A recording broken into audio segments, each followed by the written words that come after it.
My name is Cindy. I'm a 35-year-old office worker. I met my husband Joe through a colleague at work, a kind of blind date, and we got married. Joe and I are of the same age and shared the same hobbies, and I thought life with him would be enjoyable. My in-laws were cheerful and kind people, and my mother-in-law said, "We were worried because Joe hadn't brought home a single potential bride until now. Please take good care of Joe." Her words stabbed at my heart a bit, since I'm of the same age as him, but I pretended not to notice. A year has passed since our marriage. There were times when we argued and Joe would immediately mention divorce, but I thought that's part of married life, and that happened. I think we got along relatively well. On weekends, we drove and took day trips, a hobby of ours. Before we were married, I traveled alone a lot, but after marriage, we basically acted as a pair. Joe lived with his parents until we got married, and he seemed to use their car when he went out. So after we got married, we have been using my car since. That car is nearing its limits. I was driving a compact car because I liked the design and rarely had passengers, but I am considering buying a new one before the next car inspection. When I consulted with Joe about this, he agreed, saying, "It's your car, so do as you like. But if you're going to replace it anyway, why not get a larger car instead of a compact?" he suggested. And I agreed. The next weekend, we went to look at cars together. As we started looking at cars, Joe got more excited. The car, he said, was good, was quite expensive. Certainly, its performance was good. It was spacious inside, and there was nothing to complain about. But I hesitated because I hadn't considered spending that much. "How about I take out a loan in my name? The frequency of driving is about the same for both of us, and we're paying from our household budget, so it doesn't matter who does it," Joe suggested, and we decided to consider it in that direction. We went to look at other cars, but we liked the first one best, and decided on it. However, the loan was not approved in Joe's name. It seemed to have been flagged because he had just changed jobs. Then, Joe started swearing at the clerk. "I'm saying I'll buy it. Can't you do something about it?" This is one of the things I dislike about Joe. No matter which store we go to, his attitude towards the staff is somewhat condescending. When I tried to stop Joe, he got sulky and went outside to smoke. My husband has a domineering side. Whenever something doesn't sit well with him, he quickly threatens divorce, which is really tiresome. I profusely apologized to the salesperson. Perhaps it would be easier to get a loan if the amount was lower, or if it's cheap. I could pay in full. As I was consulting with the salesperson, my husband came back. "Hey, why not buy it under Cindy's name? I'll be the one paying anyway," he said, leaving me to ponder. Actually, I found this idea appealing, and other cars just didn't resonate with me. I nodded and signed the document. They said it would take a few months for the car to be delivered. So while I looked forward to its arrival, I drove around in my old car, cherishing our last moments together. My husband, sitting in the passenger seat, fiddled with his smartphone, saying, "Finally, bidding farewell to this cramped space, huh?" During the drive, I let my husband take over the wheel. As I casually glanced at the smartphone left on the dashboard, a message caught my eye. "Did you get a new car? And it's a luxury car at that." It was from one of my husband's colleagues. My husband seemed to have been showing off our new car. My husband has a vanity issue, though he probably hasn't mentioned that the car is bought under my name. I thought it didn't matter, but this car ended up changing our fate. 3 months later, the first place we went to in the newly delivered car was my in-laws' house. We visited to celebrate my father-in-law's retirement. My husband always says we need to honor his parents, so it seemed like a good opportunity. When my father-in-law greeted us, he excitedly looked at the car and said, "So, this is the new car. Nice! So cool!" I suggested, "Let's go out together in this next time," to which he responded with delight. My mother-in-law too said, "I want to go too. How about a spa trip?" She seemed excited, so I decided to make plans, taking into account their wishes. At my in-laws, we had a great time talking about my father-in-law's work and my husband's childhood. One memorable comment was, I really wanted a daughter. I thought it would be fun to go out and share clothes with her. But it was you, Joe, who I gave birth to. She then added, So Cindy, if you don't mind, let's go out together next time. I was thrilled. However, my husband didn't seem to find this amusing. Although my mother-in-law was only joking and she didn't say a word about not needing him, he was sulking. Before we got married, I found his pouting cute, but it becomes a bit annoying when it happens so frequently. Perhaps because his parents were present, he didn't say anything. But my husband often uses the threat of divorce to get me to comply when things don't go his way. We somehow managed to get through the situation and went back home. The next day, my husband came into the living room after work and declared, The luxury car you bought will be a gift to my dad. If you oppose, we'll get a divorce. Huh? At first, I thought it was a joke and tried to laugh it off, but it seems my husband was dead serious. Hold on. Why are you talking about this all of a sudden? Dad was looking at that car with such envy. That's why the best gift for his retirement would be to present him that car and let him drive it. That's the ultimate way to honor my parents. What? I was taken aback, but for some reason, Joe was adamant and wouldn't back down. He's always been stubborn, and there are times when he flies off the handle if I don't comply with him. Feeling bothered, I tried to reason with him, saying, We agreed to go out with your father together, didn't we? Giving a car as a gift is... But he wasn't having any of it. The argument continued, and Joe finally started to lose his temper. As their only son, I want to give back to Mom and Dad. I want them to feel grateful for having a son, not a daughter.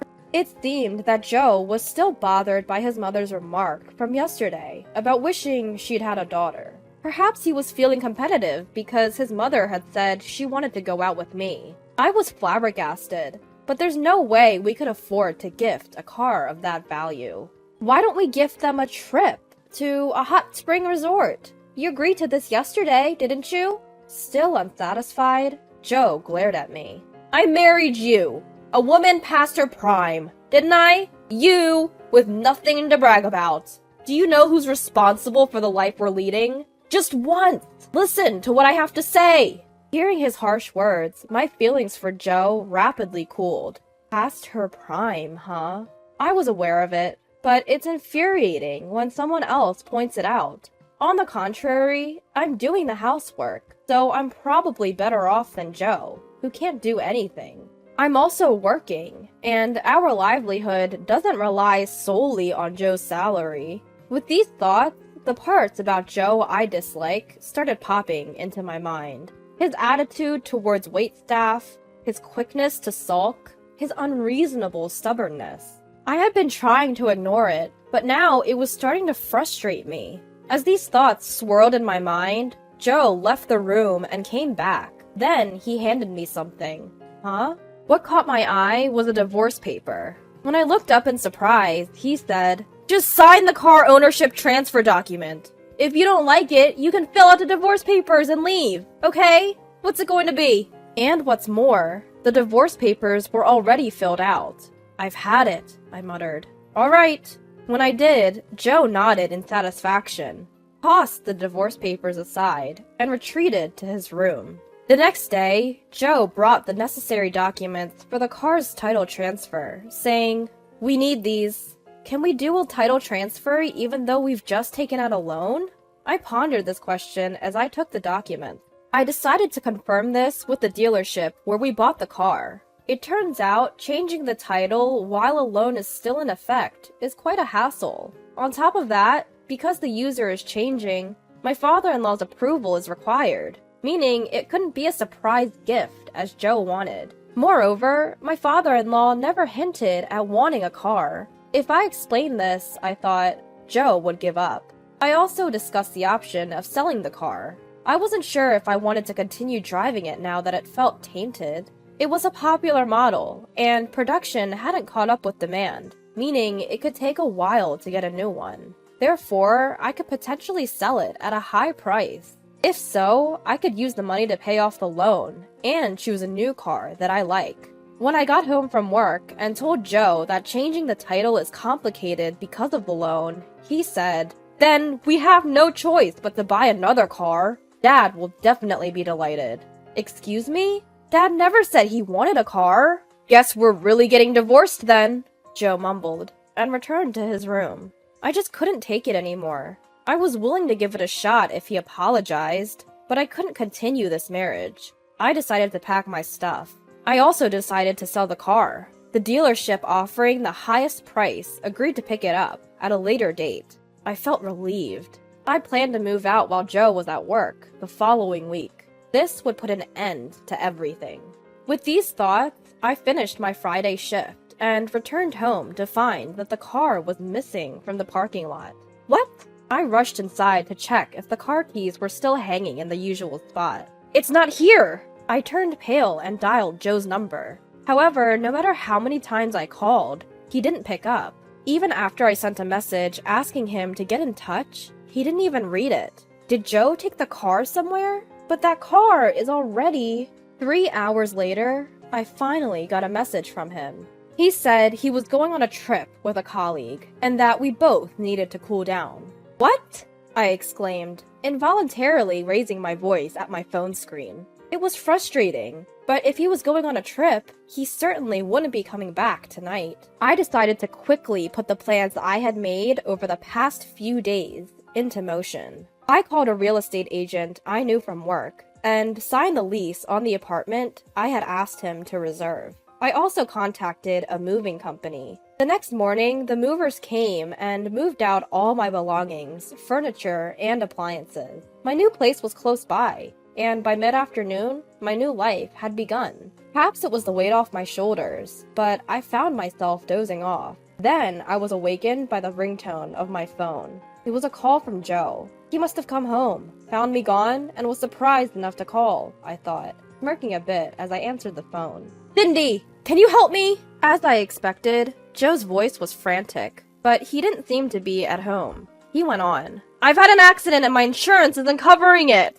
I didn't understand what he was talking about and responded, What? At that, Joe began to get angry. That's why! The new car's insurance! I called the insurance company because I had an accident, but they say it's not covered. As I listened to him, I finally understood. What do you mean you had an accident? Where? Are you injured? I asked, trying to show some concern. It wasn't my fault. The other party was inattentive. But more importantly, what about the insurance? I let out a sigh. I thought I made myself clear, didn't I? I told you not to touch the car for a while. And Joe, you said you understood, right? So why did you take out the car without asking? And remember, we made a promise to inform each other when using the car separately. None of that matters now. For now, Cindy, call the insurance company from my side. Hearing the word accident certainly made me nervous. But if he has the energy to shout like this, it probably wasn't serious. I calmly stated the facts. That car, it's currently reported as stolen. When I got home, the car was gone, so I reported it to the police. In fact, that car was scheduled to be picked up for purchase today. And now you're telling me there's been an accident? What am I supposed to do? I had the insurance canceled because the sale was confirmed. I canceled it when I told you not to touch the car. Hearing this, my husband, or rather, my soon-to-be ex-husband, started to panic. Whoa! Hold on a minute! Even if I was driving our car, it shouldn't be considered stolen. Then Cindy, can you first withdraw the theft report? I understand about the insurance. We can talk about the money when I get back home. But I couldn't just accept what he said. Oh, by the way, I almost forgot to tell you. You and I are strangers now. I submitted our divorce papers 3 days ago, and they were accepted. Also, I'm not living in that house anymore. What? He shouted over the phone, but I hung up anyway. Even after hanging up, his calls kept coming in, and it was so bothersome that I turned off my phone. The next day, I took a day off from work to sort out my room. When I turned my phone back on in the morning, it was filled with missed calls from my ex-husband. There was another call around 1 a.m., probably when he got home. But he's the one who flippantly filled out the divorce papers, and he's the one who threatened me with divorce. If he thought that by mentioning divorce, I would do whatever he says, he was sadly mistaken. Sure, when we first got married, I would comply when threatened with divorce. I thought it would be too embarrassing to get divorced so soon, after finally getting married at 35. That's probably why he thought I would comply this time too. But once all those frustrations piled up, I got over my hesitation. While I was cleaning up my room and thinking about these things, my phone rang again. I assumed it was my ex-husband, again. But when I checked, it was from my mother-in-law. I got a call from Joe yesterday. He was talking about an accident and something about Cindy leaving, and I couldn't make heads or tails of it. What's going on? She asked. So I explained everything to my mother-in-law. I apologized to you and father-in-law, but the divorce is final. As for the money for the car and the division of property, I'm thinking of arranging a meeting to discuss it in the near future. Upon hearing this, my mother-in-law apologized to me profusely and said, "If it's okay with you, could I attend that meeting? I'm afraid Joe might say something ridiculous." I agreed to have the post-divorce meeting at my in-laws' house. When I visited my in-laws for the first time in a while, my father-in-law was scolding my ex-husband. My mother-in-law, noticing my arrival, invited me into the living room. As expected, my ex-husband was sulking, but a bump on the head from his father forced him to reluctantly bow his head. But he said, "Because you only do what you want, my life is a mess." So I told him that I had consulted a lawyer about him constantly threatening me with divorce, which could be considered emotional abuse. Upon hearing this, my ex-husband's face turned pale. As a result of our discussions, we agreed that my ex-husband would pay for the original cost of the new car and the settlement for withdrawing the theft report. The difference would be covered by my father-in-law. On my way out, my mother-in-law said, "It's a shame that we couldn't hang out with you, Cindy." So I responded, "If it's okay with you, let's do it again," and left the place. It turned out that the ones who were with my husband during the accident were indeed the colleagues he had bragged about the car to that day. These colleagues were present at the scene, and thus learned about everything. The car was in my name, he was divorced, and that the car had been reported stolen. And so, rumors spread at his workplace, and he was being laughed at behind his back. Right around this time, there was a talk of a transfer, and he eagerly jumped on it, as he felt uncomfortable in his current position. But it was more of a demotion than a transfer, and he was sent to a rural area. He thought he would rely on convenience store food and laundromats since he couldn't do household chores. But when he arrived, there was nothing around him. It was a 30-minute drive to the nearest supermarket, and there was no laundromat to be found. Catherine, who invited me for a meal recently, said she was too scared to ask him how he's managing with his household chores. Catherine was genuinely surprised and delighted that I agreed to meet her, and now we get along as older friends. I'm satisfied now, having bought a new car within my budget and being able to enjoy solo trips just like I used to.